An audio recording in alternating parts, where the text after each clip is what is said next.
বিশ্বনবী দেখলেন আমার তো প্রতি সপ্তাহে সপ্তাহে যুদ্ধে আহত সাহাবীদের সেবা দিবে কে? বিশ্বনবী কি খেয়াল করলেন দেখেন, সাআদ ছিল মদিনার বড় ডাক্তার।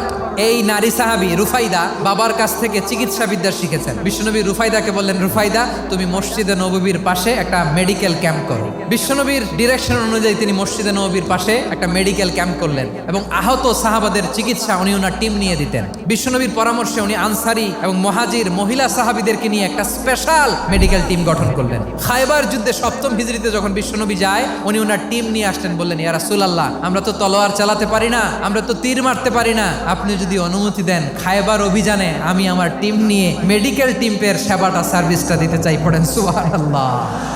বিশ্বনবী অনুমতি দিলেন, যোদ্ধা সাহাবীদের সাথে মেডিকেল টিম নিয়ে অগ্রসর হলেন। খায়বারের প্রতিটা আহত সাহাবী যারা ইনজুরি শিকার হয়েছেন সবাই রুফাইদা আল আসলামিয়ার এই মেডিকেল ক্যাম্প থেকে চিকিৎসা সহায়তা পেয়েছেন। সুবহানাল্লাহ পড়েন।